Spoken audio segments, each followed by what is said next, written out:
sustain what? Good morning, good afternoon, good evening, depending on where you are on this fast-forward planet, which is still wrapped in a pandemic. It's hard for some to imagine now, but the vaccine inequity around the world is tremendous, just like energy inequity and climate injustice. And until that gets worked out, we're facing not just this pandemic, but the risk of more pandemics. It's a human-heated planet, as anyone who's been paying attention these last decades or years is aware.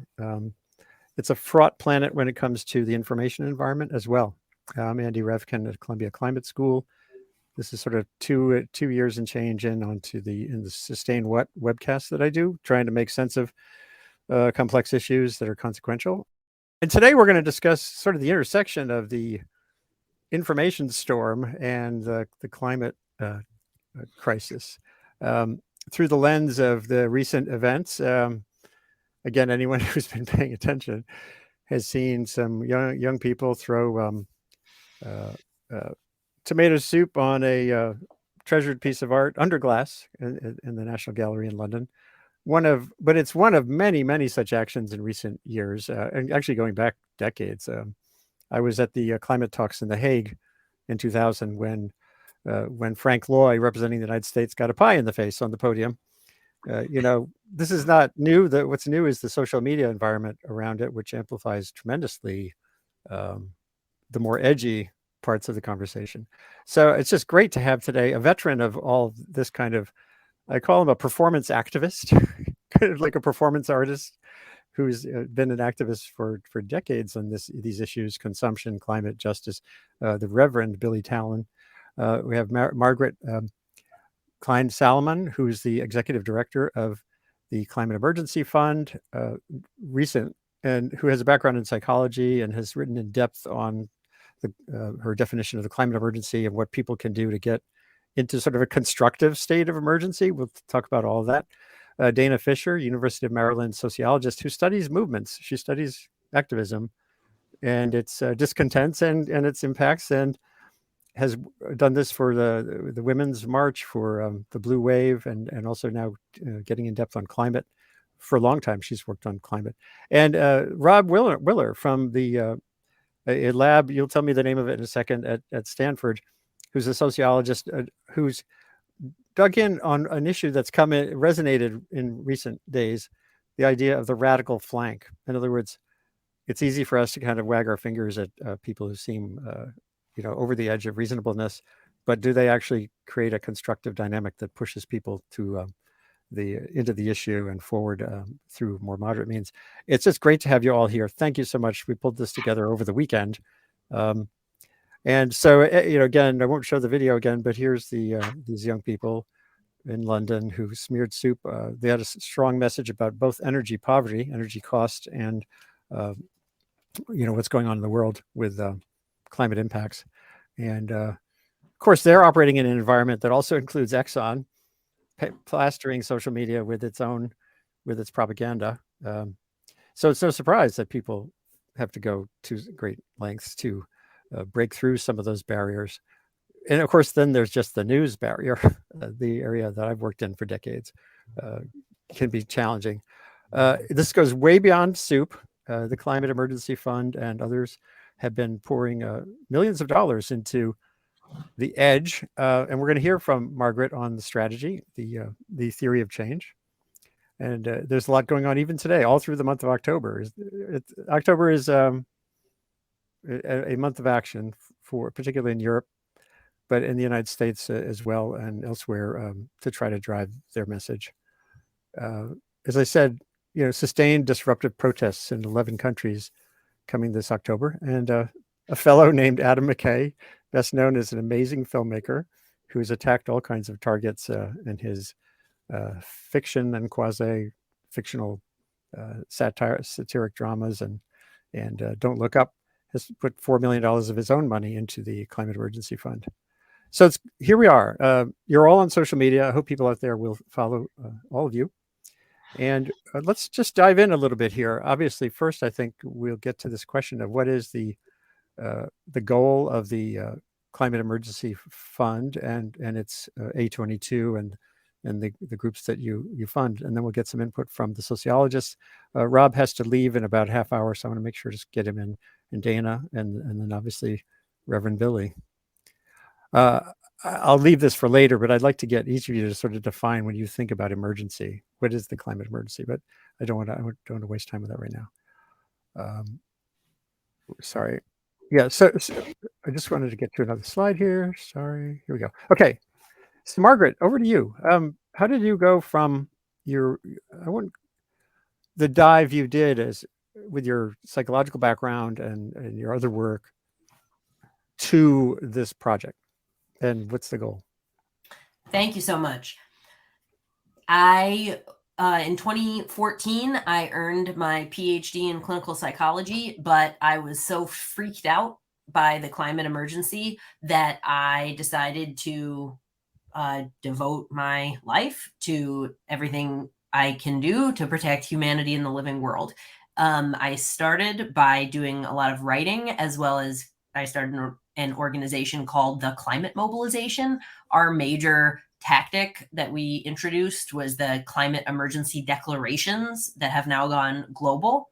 And I came to the Climate Emergency Fund because, I mean, honestly, it wasn't working. I mean, now thousands of governments have declared a climate emergency. That's great. But are they still allowing the expansion of fossil fuel infrastructure? Why, yes. So, I think it's really critical when we evaluate any particular action or tactic that we keep the big picture in mind. And in a recent flooding event in Pakistan, 33 million people were displaced by one flooding event.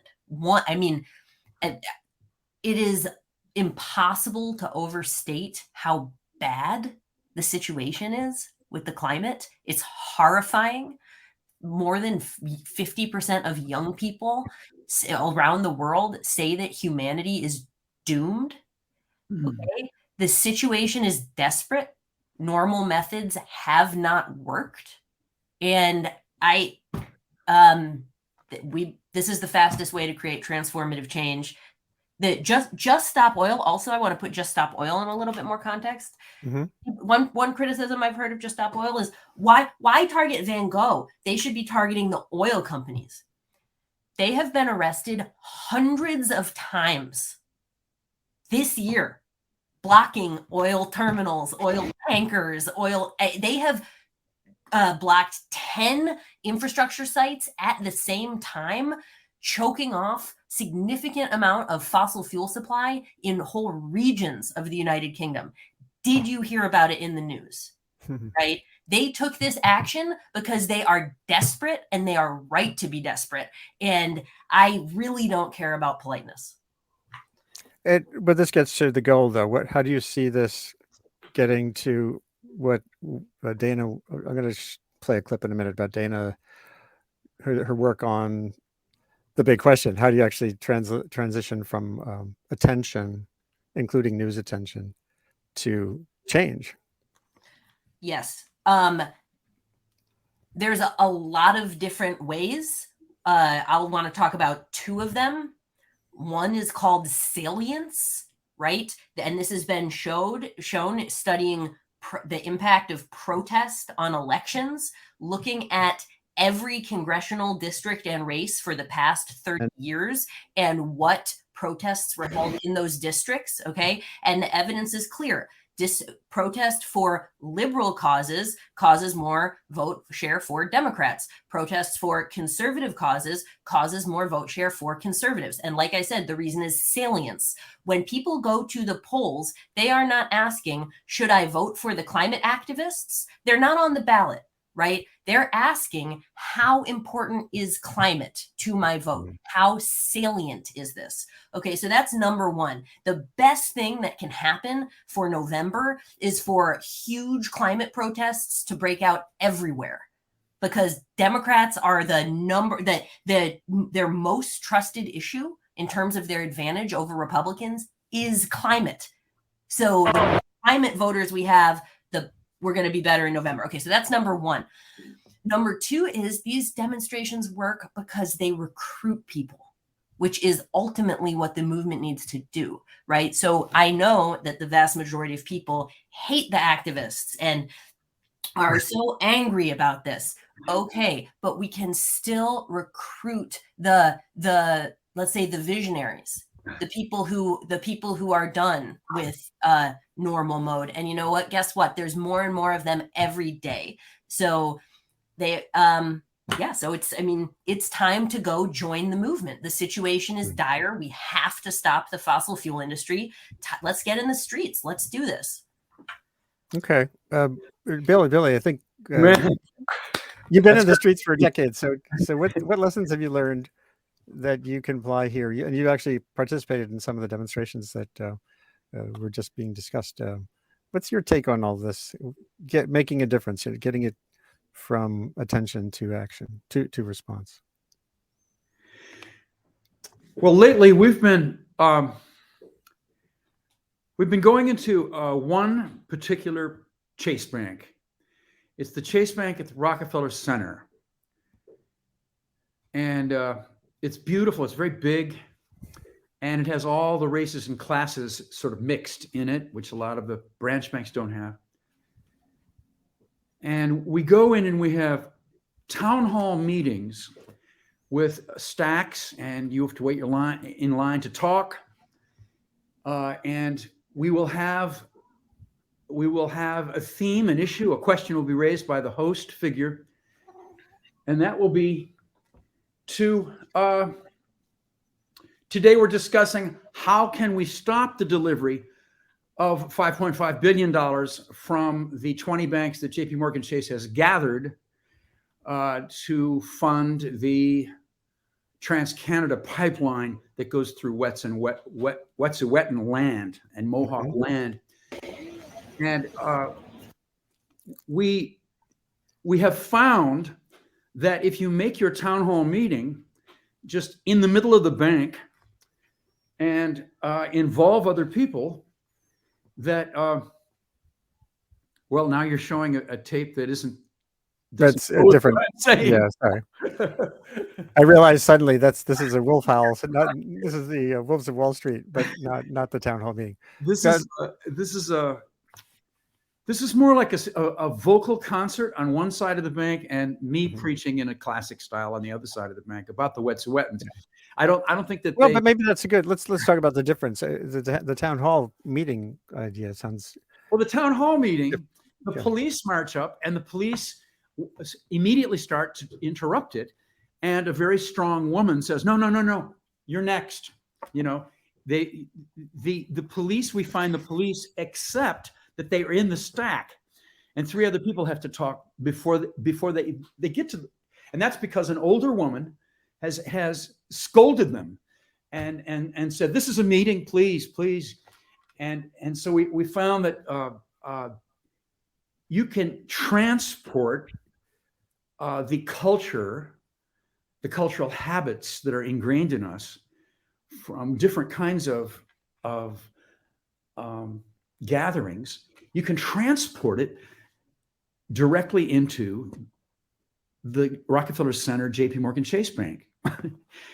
And that they get in line. They haven't yet.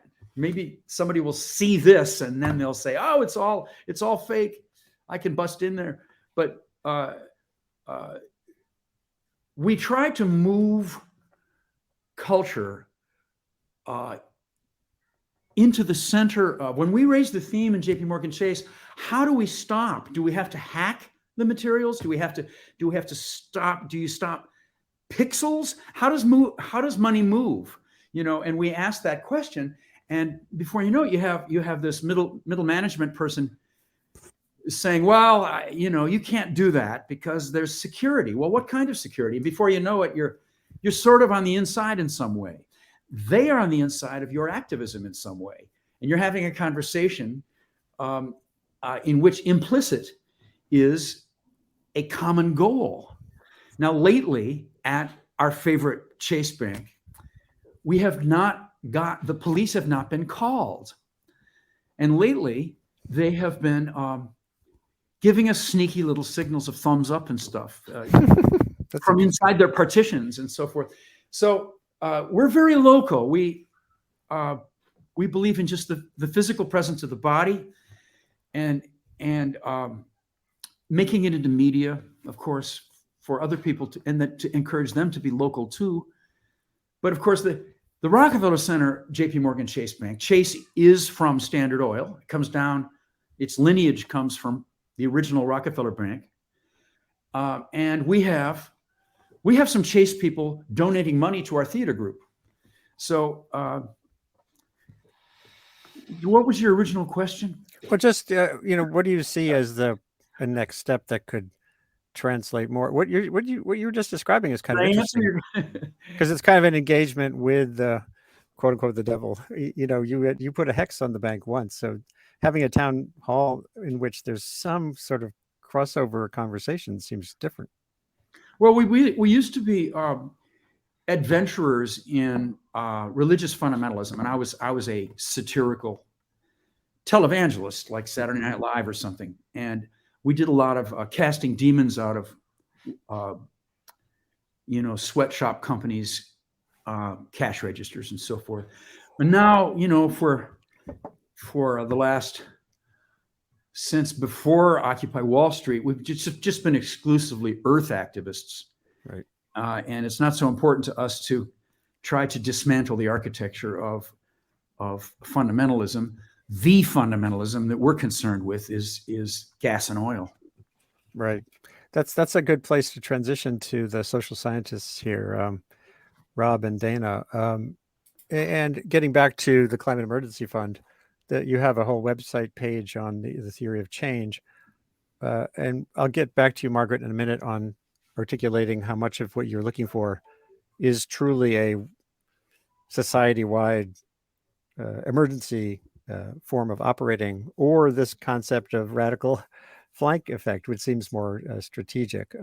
But let's learn about that from a couple of people. Rob, I know you have to leave soon, so maybe, and you've dug in a lot on this question, which has been debated hotly on Twitter in the context of Van Gogh.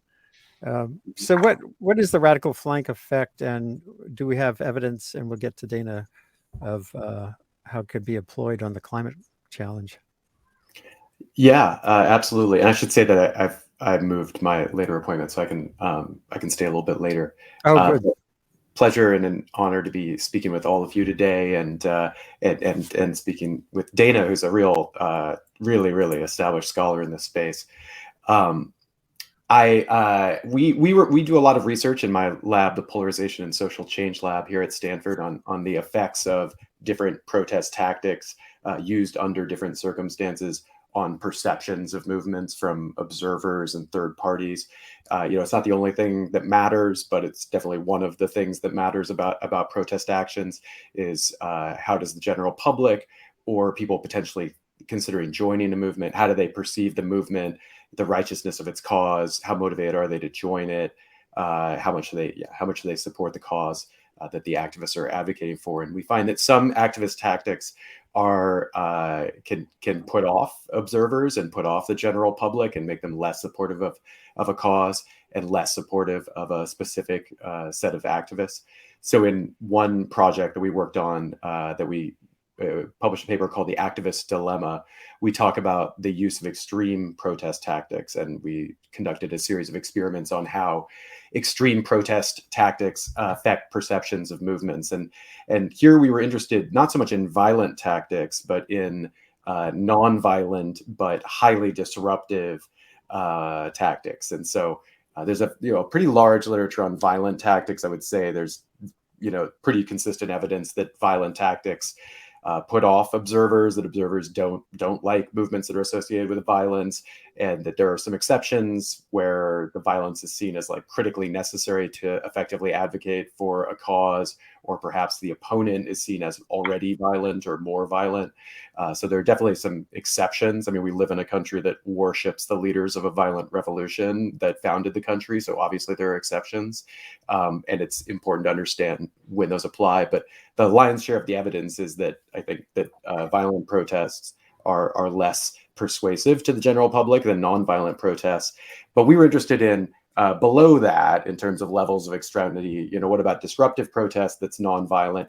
And what we found consistently in our paper, The Activist Dilemma, is that sort of those sort of protest tactics tend to lead the average observer, really regardless of their political stripe, leads them to identify less with the movement, to support the cause that they're advocating for less, and to report they'd be less likely to join the movement.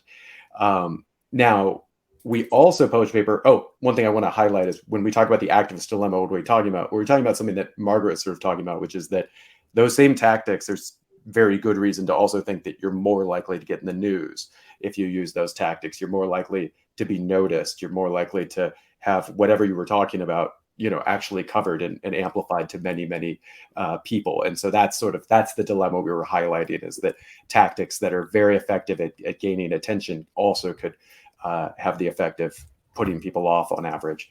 We also wanted to study, and then I'll wrap and let other folks talk, but I wanted to just encapsulate a bunch of this research quickly. We also were interested in studying the radical flank effect. And honestly, I was very skeptical of the radical flank effect coming out of our work on the activist dilemma. But the radical flank effect is this idea that an extreme protesters that use extreme or possibly even violent tactics that are within the context of a larger movement, that they make more moderate movement factions look better by contrast. And I think the most commonly cited example is the civil rights movement in the US in the 1960s, and the way in which more militant civil rights groups, for example, the Black Panthers, may have made the more moderate civil rights factions look more reasonable by contrast. And this is invoked. I don't think there's a lot of direct evidence for that. I think there is direct evidence that significant policymakers leveraged radical flanks to advance their legislative goals. Like, people like LBJ say, we can get these folks off your back if you side with us. But in any event, so radical flank effects frequently cited. We wanted to see, can we get some causal evidence for them? Because obviously there's radical flanks that have been associated with countless unsuccessful movements and also successful movements. So it's hard to know if they're really helping or if they're hurting or if they're not having any effect at all. Very hard to say. And so we did some experiments where we we either presented people with a radical flank group or a non-radical flank group, and then saw how would that then affect perception of a moderate group, a more moderate protest group that they looked at right afterwards. And we did find this, this hypothesized contrast effect, where if you've looked at this radical group that's using extreme tactics, people didn't like that and were turned off from that group, but then they tended to like the moderate group that they looked at right after that more. So the way we published this was radical flank effects can have this effect. Radical flanks can have this effect on more moderate factions and movements, but we take pains to highlight that we tested it under the most favorable circumstances. You're seeing the radical flank, then right after that, you're judging a moderate group, and you're very clearly seeing their different groups because they have different names and they do different things. And so it's really kind of optimal conditions to get that contrast effect. And I'm personally skeptical that an action like this would trigger that. I think it's more likely that it would either have no effect, which sadly, most stuff has no effect, and it's just sort of you add it all up and you hope to get somewhere, or that it makes the climate movement look unreasonable by being attached to these tactics. Yeah, and that tweet that I'm showing on screen, you did say this really interesting point about the radical flank effect only works if people are sophisticated, if their view is clear enough that they recognize there's more than one faction in a push. And that seems as an important question to push to Margaret and to Dana. So let's get Dana in on your journey. Dana is I did a conversation with her and some other IPCC authors last year, and you basically came to the conclusion we don't know yet. That there's a lot of research to be done on whether activism in all of its varieties is or can slow climate change. Unless I'm missing something. Well, let me take a step back, Andy. Okay. Yeah, of course. So I'll just say, thank you for having me. And this is great to be with all these people, many of whom I've interacted with before, and I think Margaret and I did like a radio show not that long ago. So a lot of my research actually is within the world of social movements, and we social movement scholars don't tend to look at these material outcomes of activism, like the material changes in CO2 emissions and CO2 concentrations. Margaret mentions actually one of the very, very few articles that actually does draw these connections, albeit unfortunately, I think that the data are, don't parse out well enough what exactly is working in terms of the effects at the state level in looking at legislative outcomes. But I think it's really good work. I talk about it in the IPCC. I was tasked with the IPCC, as you know, from that conversation where I went, but basically I was tasked with specifically looking at the climate effects of activism and engagement, so much more broadly thinking about it. And there's not that much we know, which is really unfortunate. And there's so much that we can learn. I mean, one of the things that I think is really important here when we think about the role of, issue salience, how issue salience plays a role in terms of voting behavior. I mean, there is a lot of research that talks specifically about how extreme weather events plays a role in issue salience. And there's this interesting question about the degree to which extreme weather or deviations from normal weather, combined with specific protest tactics, be they more or less confrontational, will play a role in voting behavior. It's a fascinating question. We don't know the answer, but we need to do that kind of research. I mean, the other thing that I think, and I mentioned this to Rob when we were talking on Twitter today, but I mean, I think one of the big questions here is really we need to follow this stuff longitudinally to see how it changes over time. I mean, obviously, we are dealing with a climate crisis, and things are not going to get better, at least not in the short term. So many people are experiencing, and this is what I'm writing about for my new book, the experience of climate shocks is happening around the world, both in Pakistan, but also here in the United States, in every community. And as a result of that, you have a lot more people whom we call in the social movements world sympathizers, who are likely to be mobilized to participate in some form of mass mobilization. Now, the question of whether getting, the media experience of observing this kind of more confrontational activism or a peaceful protest on the street will play more of a role, it's unclear which will be more effective. Again, there's a lot of opportunities to do that kind of research. And that's really the best way for us to know. We can make a lot of claims, and I can tell you a lot about, my research. You had up that table that shows that more and more activists whom I've been surveying over the past, many years,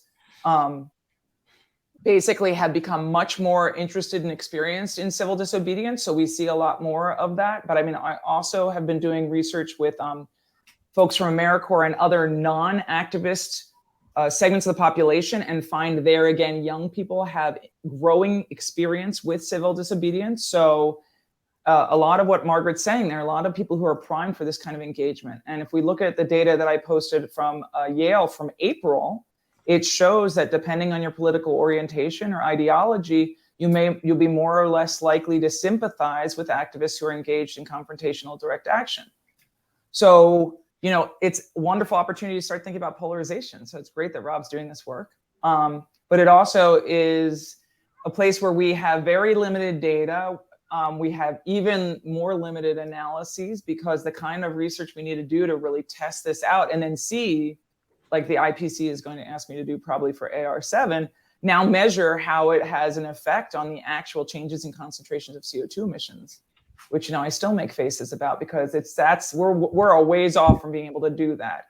We could do a lot about following the life cycle of civic engagement, participation, and activism. And there's lots of research that will show from the civil rights movement, but also from more recent protests, that people, and this is, I did also research around the post-George Floyd Black Lives Matter protests. There's a lot of data that shows that people will become increasingly confrontational in their activism individually when confronted with suppression and also, challenges to their democratic participation, which we saw, firsthand all over the country during the summer of 2020. I didn't bring up those data when I was talking about this, because we also have all the climate data, but this is very, very consistent across different movements on the left. So I'll stop there, but just to say, I mean, I'd love to be able to measure the carbon effects of activism, but there's so many steps before that. And there's so much to say. The last thing I'll just say is that, I'd spent the summer interviewing activists who are participating in the climate movement for my new book, including a whole range of folks whom I call the climate disruptors, who are the ones who are engaging in civil disobedience. And one of the things that's really clear to me from this is that activists are taking what we call an all of the above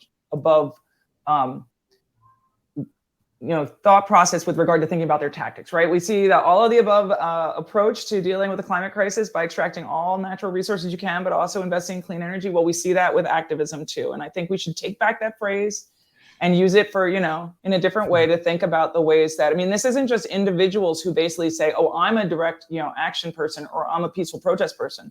These are people who have like a toolbox of different tactics. And I think, Reverend Talon was just saying that basically. You pick the tactic that fits the situation best. So I think that anybody who's trying to bifurcate what's going on in the streets is kind of missing the point. For sure. And I think that came out once you get away from the sort of the worst part of Twitter, which is the idiot genius kind of bifurcation. There was really a lot of talk about diversity of approaches. One particular that caught my attention was Zaria Howell.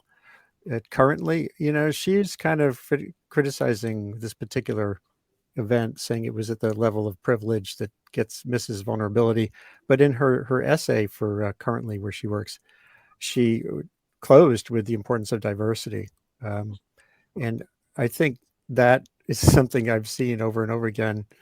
It's kind of hard for people in the climate movement to embrace diversity, even when they know it's kind of necessary.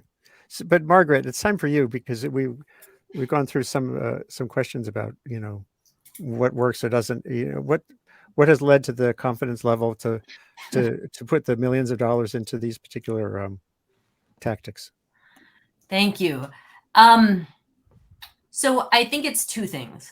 One is looking at history as well as social science, but looking at historically successful movements. And then the other is looking at the ways that climate is unique, which I really don't think we should undersell. It is the biggest challenge that humanity has ever faced. It threatens everyone individually. There's really not an analog. But first, looking at history, we're in the United Kingdom for this demonstration. Let's look at the suffragettes. Right? They did so much property damage. They smashed up whole streets. And they did that not for clicks, not for, self gratification. They did that because they were demanding the vote. And who wants to look back at that and say, it didn't work, more polite tactics, please, no, you're turning people off. So yeah, look for the people decrying this tactic. I think really looking at the movements of history is instructive, but then also climate is unique. As a clinical psychologist, which is my basis for how I come to all of this, my diagnosis is that we are in a mass delusion of normalcy. Yes. And that is actually our core problem here, is that the institutions of society, particularly the media, but everything, all the businesses, all the organizations and the libraries and the universities and the museums, they're all just going, putting one step in front of the other, planning for next year, planning for retirement. And so individuals in the same way, they're planning for retirement, they're planning their lives and their futures and their hopes and their dreams as though we weren't walking off a cliff.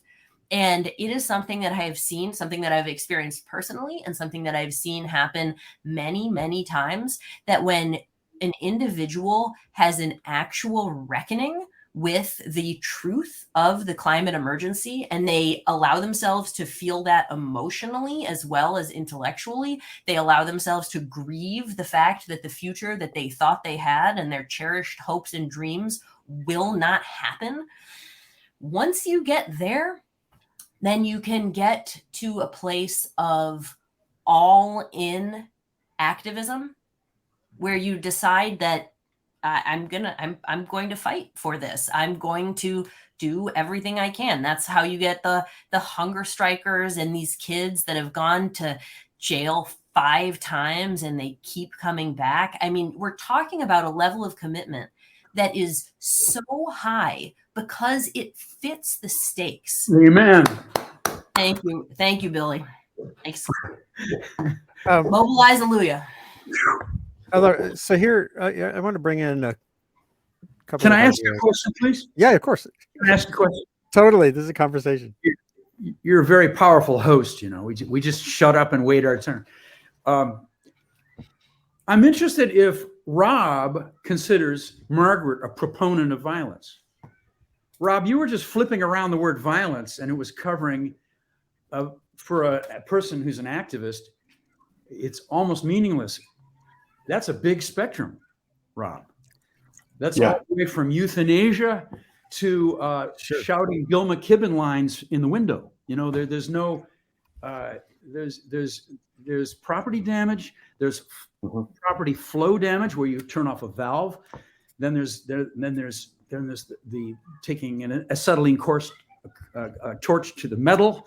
Then so there's I see 18 steps there, and you keep saying violence. No, I didn't mean to keep repeatedly saying violence. I was talking about sub-violent, extreme protest tactics that involve disruption or destruction of property is more the focus of my work. I mean, we have studied violent protest tactics, and others have too. And the overwhelming, finding there is that it tends to make things harder for movements in terms of perception. But there are also exceptions. Happy to speculate with others on the exceptions. But I don't think of this as an example of violence, and I don't think the climate movement's characterized by significant violence as conventionally defined. And I wouldn't think of Margaret as promoting violence unless she said she was. In its modern form, the Earth First people, the Redwood Summer people, the radical fairies, the people that moved us psychologically, we have a violent society. It's we have an $800 billion Pentagon budget every year. We have a violent society. We have a recent study says that if you live in New York City and you have a computer, that you are subject to 10,000 advertisements a day. So we're not starting from a neutral position. When your fantasy person who is either put off or turned on, they're not a neutral person with a static news news empire over here and another static transportation and energy and food sector over here. They're not standing still. We have the whole question of whether persuasion works. That's what Margaret's talking about. Does persuasion work? Who could be more articulate than Naomi Klein and Bill McKibben? And yet, what have they done? They have energized activists who have energized activists who finally, that fifth layer of activism is where they're risking arrest and they're in the news. The fact is that we have a very narrow society in which we're constantly bombarded by the same ad.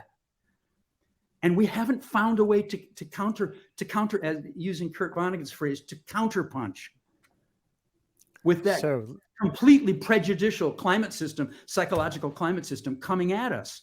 Yeah, right. The fact that this is what it takes to get climate into the news. I mean, truly, no one wants to be doing this kind of action. It's risky. They absorb hate. They absorb, prison. They're doing it because they're desperate and nothing else has worked. So, and the idea that it's going to turn people off of joining the movement, I don't find that very compelling, particularly because of just the time frames involved. right? We don't have time to slowly build a successful movement piece by piece.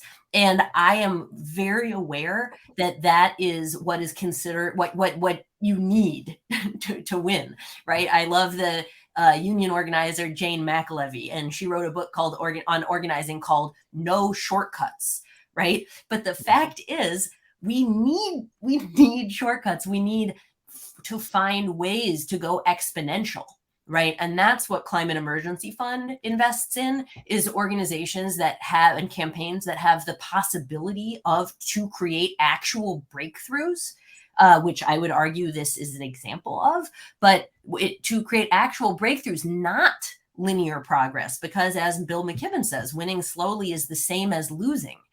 So it's like we need a climate movement that's 1,000 times maybe more powerful than what we have today. Like, let's not kid ourselves and think that what we have today has any possible chance of winning. And I also just want to mention that Climate Emergency Fund only supports nonviolent groups and only supports legal activities with our funding. We fund. Well, this is where I'd like to dig in a little bit. So Sure. Hold that thought. Sure. In July, I wrote about the DC area disruption here. There was just another one recently. And this is where I'm known as kind of a middle guy, not just because of my journalism, but because of my temperament. And when I saw what unfolded on that highway that day, where a parolee who was trying to get to his job at risk of going back to prison, who has a son, I wrote about it in this way, saying, I took up his cause. He says, open one lane. He said, just open one lane, please, or I'm going to lose, I'm going to violate parole and go to prison. And he ended up arrested with him because he lost his temper. Guess what? And that's a form of violence. So where is the spectrum? And when you say on your website, and you told the New York Times, that people who apply for your grants have to expressly explain how they insulate, how they don't do anything illegal. Everything we're talking about here is illegal. So how do you do that? But let me just play this clip. I think it's worth you hearing. Hopefully, let me turn it. And you were disrespectful, bro. I'm trying to see my kid grow up and not be in prison. And you were disrespectful towards that. You were disrespectful. Yo, I got one kid. And you were disrespectful to that. I'm asking you for one lane so I can go to fucking work. No. Y'all are recording this. Can you have a seat in your I just car? want one lane. Y'all continue your protest. I'm doing my protest right here for one lane. One lane. Yo, one lane for the people that are disrespectful to y'all world, but y'all are disrespectful to us. One lane. Give us one lane and continue to protest. I promise you, more followers will come. And you mentioned he has an 8-year-old son. And I don't want his son to starve. That is what we're looking at. It ain't starving, huh? Aside It's development because, yo, they're going in anyways early because we destroying the world. I understand what you're saying. So give us one lane and let me develop him as much as I can until we did. the only reason. That's all I'm saying. And y'all are literally disrespectful to us like we are disrespectful to the world. The only reason I'm doing this. Now, he said some pretty interesting things there. Wow. He ended up losing his temper and getting dragged into a police van, and I still don't know his outcome. They all had to put 4 days, I think, in prison. Was it one? And they were all complaining about that. They could have ruined this guy's life because they don't have a pressure valve on these things they do. And so, Margaret, is that appropriate? I think I would support a keep one lane open proposal. That I think makes sense. They do have a policy to allow emergency vehicles to go through. I've heard about ambulances having to be diverted. So I don't have know. any reasonable policy for that. So yeah, I don't have a problem with a one lane open policy. So just tell us then how you do keep hew to this point you made to the New York Times, where you say, it's hard for me to read the small screen.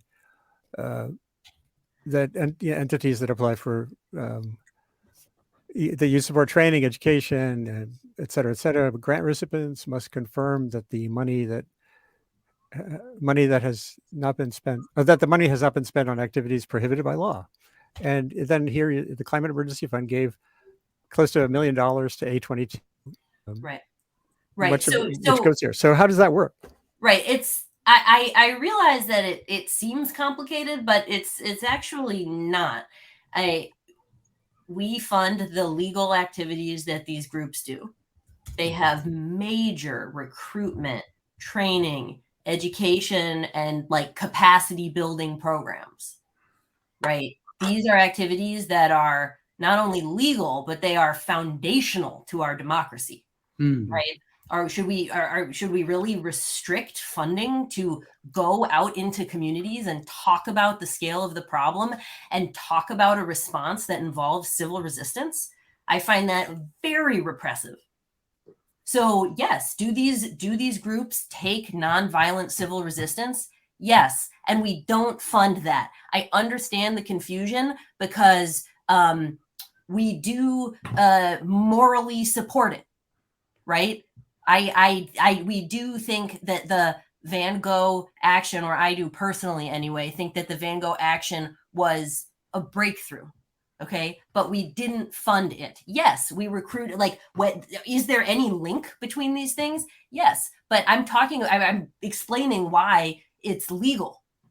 And I mean, one can say, okay, that's not in the spirit of the law.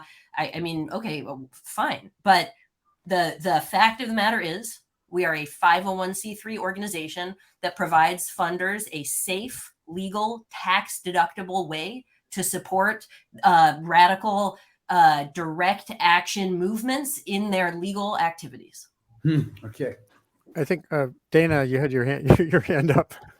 Well, I didn't want to interrupt because I mean, this is an important conversation. I just wanted to say, I mean, one of the things that I think would be really valuable, I mean, you know, I'm a social scientist. I am always thinking about the empirical side here, but I mean, and I'm also a social scientist who's been studying, you know, climate activism and activism since COP6, Andy, where I was there, where the protesters came after actually throwing something much more aggressive at Berlusconi in Italy, if you may recall. Anyway, all that being said, this is this wonderful opportunity to actually look at the effect of the tomato toss, or whatever you want to call it. I mean, this action, right? So the action took place in the UK. There are a couple of folks who have posted about having done polls or doing research where they've actually gauged the attitudes towards, by the general public, by registered voters, by others in the UK. There's that study that's going around to this kind of activism. And if you want to see what the effects of this activism are and the degree to which it had issue salience and it mobilized sympathizers, this is the time to do the research to evaluate it. You could do it. So this is a post-test to look at what we already know from data that were collected in April, or data that were collected. I'm trying to think, I wrote down a couple of the dates. So we have the Yale data were from April. I'm not sure when the public opinion survey with YouGov happened. But anyway, this is the time to do it so we could see the effects. Anybody who wants to know how it matters. With the key question being not what do you think of the activists, but do you think the United Kingdom should continue to issue oil leases for new drilling? Yes. Well, no, that actually, Margaret, I think we should not. And I wonder if anyone on this call, or anyone in general the people in general who are critical of the activist tactics, whether they think the United Kingdom should continue. Well, Margaret, I mean, I think that that's interesting with regard to the broader target of the activism. However, here, the question is really the effectiveness of the activism for what you're talking about, which is salience to the general public or mobilizing sympathizers. And actually, there are ways to measure that, which is not asking people their opinions about the specific goals of the activists, but rather about their positions on the organizations that support direct action and whether or not people are willing to participate in direct action, which are the kinds of questions that I ask in my samples whenever I do this work. So we have a pre-test, post-test, basically. It'd be an ad hoc, not a real one because we didn't do it ahead of time, but you could easily do that and get at that, as well as ask a question, of course, about the the goals. The goals are much harder, and that's part of the problem. I mean, it's almost as hard to measure, the degree to which people are sympathetic to the goals as it is to look at the actual effectiveness of these kinds of tactics on the actual policy outcomes and emissions. But it could all be done. I'm showing on the screen another complicating factor. Literally, we live in a world of simultaneous overlapping crises. If you're in a country or if you're a poor person, where like Destiny Knock at Carnegie Mellon recently did a study about how poor people in Pittsburgh if they have an air conditioner, they wait 4 to 7 degrees hotter before they turn on their air conditioner because they don't have the money for the electricity for the air conditioner.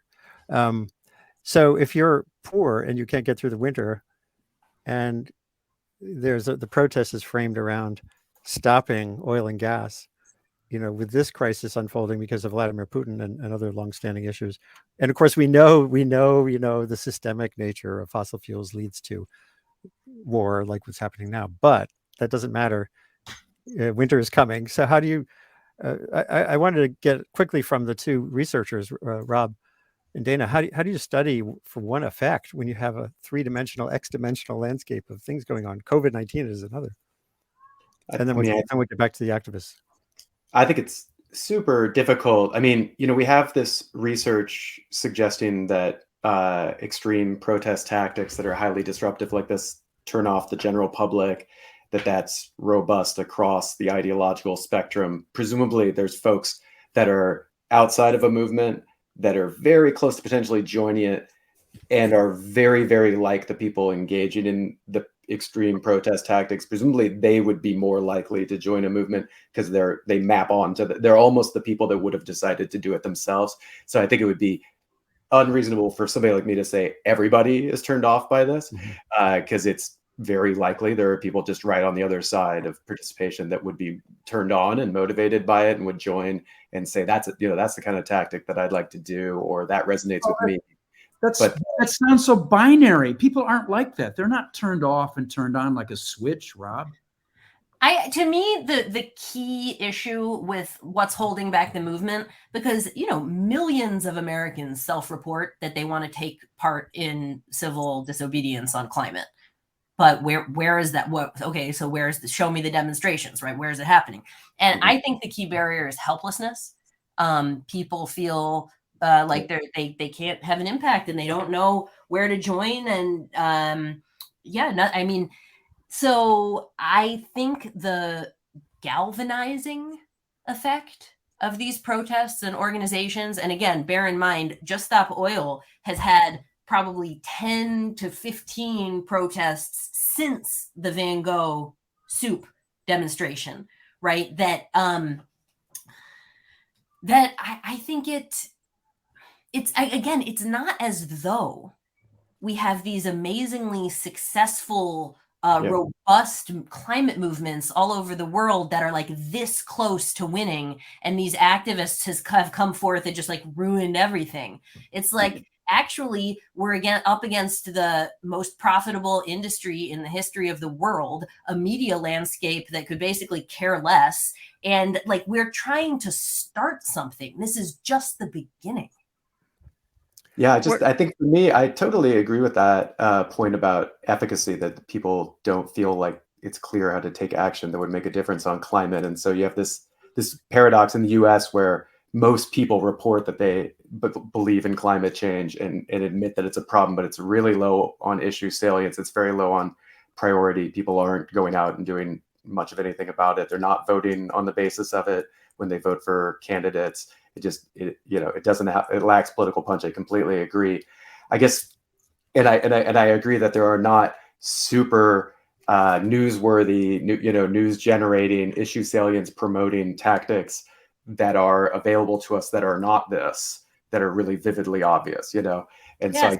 So but I would also say that it doesn't necessarily help to make the front page of the paper if it makes you look really bad either. And so that, to me, I see tactics like this and I'm like, well, when we've studied this, tactics as close to this as possible, the evidence is it makes people less likely to join. And so you could make an argument also that Can I complete my thought, Reverend? That's not the way it works. Interrupt like Yeah, this. wait. I didn't interrupt you, and I won't interrupt you. I think that for me, thank you. So I think for me, you could make an argument that if it's a huge high stakes issue, which I completely agree it is, where we need to get as many people involved as possible, that puts a lot of pressure on us to be sure not to take tactical, not to do things tactically that the best evidence suggests will backfire. I mean, you can make just as much of a stakes-based argument to never do something like this. Yeah, so I want to bring in one other idea here, which relates to what Zaria had written in her critique, Zaria Howlett, currently. It's what's the goal of the activism, or she talked about vulnerability reduction and focusing on justice. No one here has mentioned yet that we live now for the first time in the 35 years I've been on this beat, writing since 1988.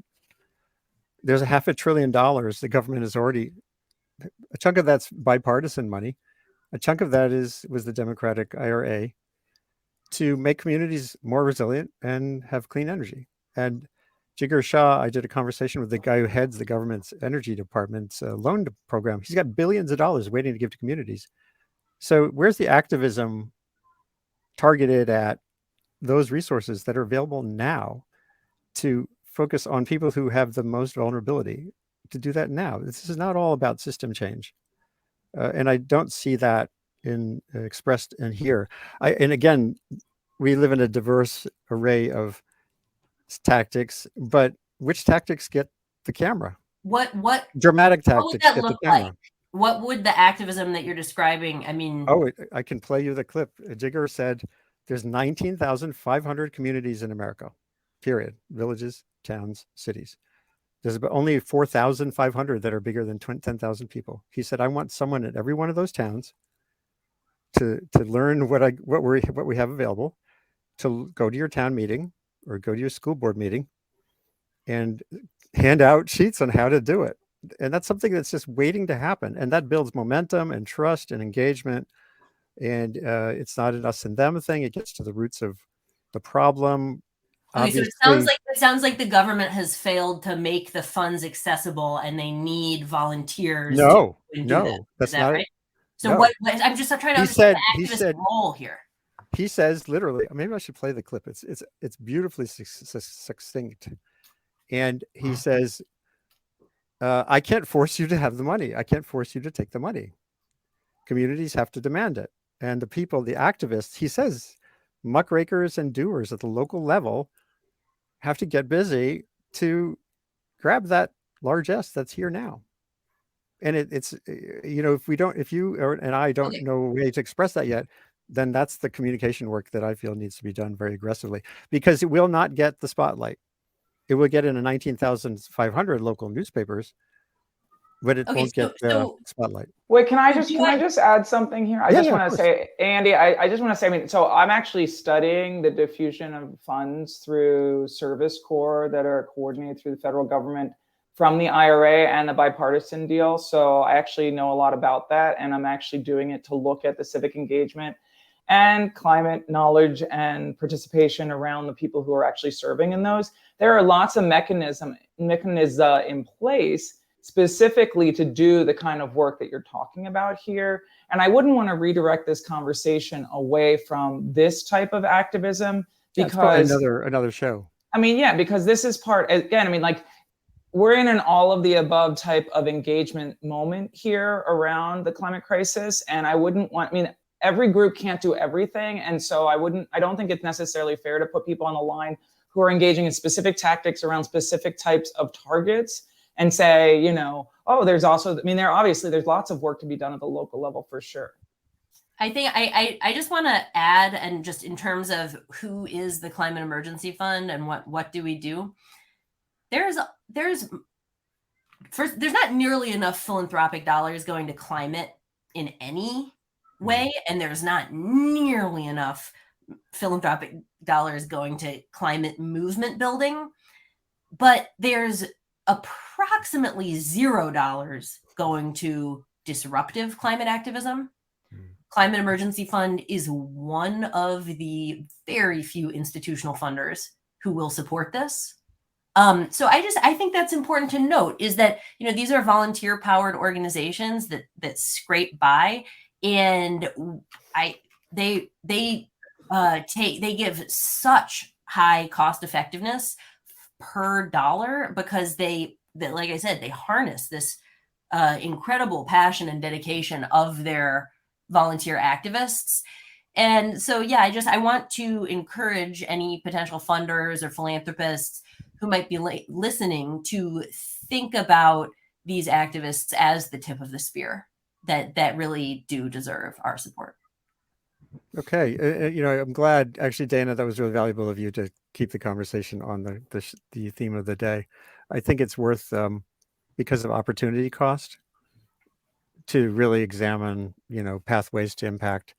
And, when I've written so much about energy poverty and climate vulnerability, that I see urgent and solvable problems at that scale every day. As Christy Ebi at University of Washington, the smartest person in the world on climate and heat and health, says nobody needs to die in a heat wave, folks.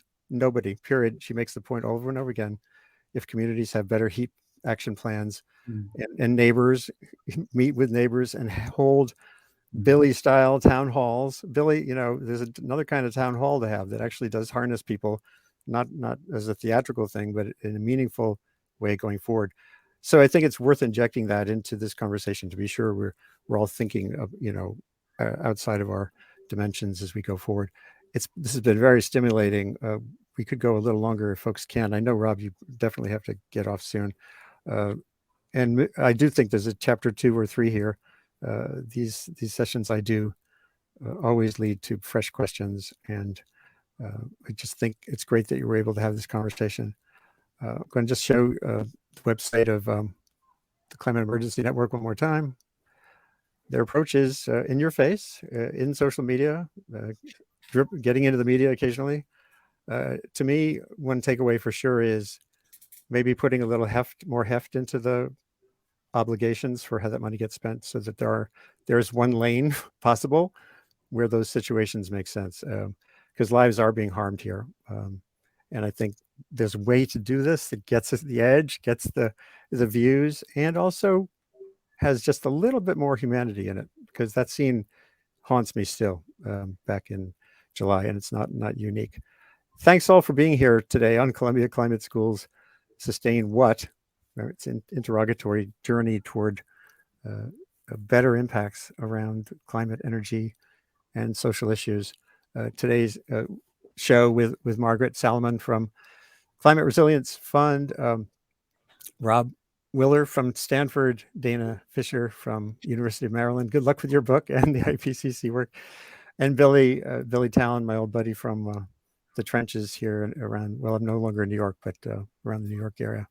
And I appreciate you all being here today. And this is the start of a conversation. Just as Margaret said, this is a long journey ahead. It's hard to think of it that way sometimes because of the urgency, but it's buckle up. Buckle up. There you go. Thank you all for being here. Thank you. Hallelujah, for sure. Thanks for listening. I'm Andy Revkin. This audio is from my Sustain What webcast, which I produce as part of my communication initiative at Columbia University's Climate School. Subscribe and get in touch with feedback or ideas for future discussions at revkin.substack.com. If you've gotten this far, a song is in order, so here's my tune, Liberated Carbon.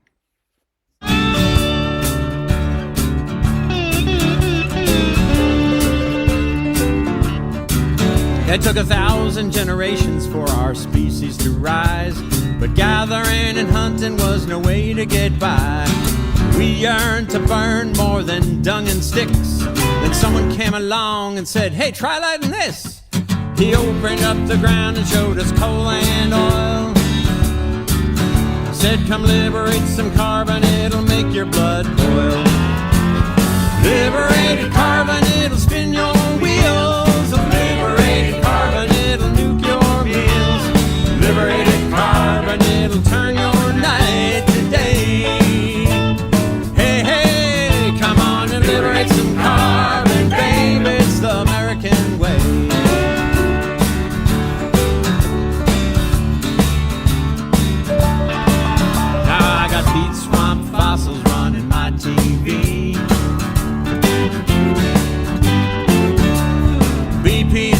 table burns in my SUV. We can light up the planet like a Christmas tree. Yeah, they say that things are getting hot, but hey, we've got AC. Liberated carbon, it'll spin your wheels. Liberated carbon, it'll nuke your meals. Liberated carbon, it'll turn your night to day. Hey, hey, come on and liberate some carbon, babe, it's American way. Pump those electrons and that gasoline. No sweat or hurry, just turn on a machine. We send an army to the desert to keep this country free. Hey, hey, and to liberate some carbon, baby, for you and me. Liberated carbon, it'll spin your wheels. Liberated carbon, it'll nuke your meals. Liberated carbon, it'll turn your night to day. Hey, hey, come on and liberate some carbon, baby. Liberate some carbon, baby. Liberate some carbon, baby. It's the American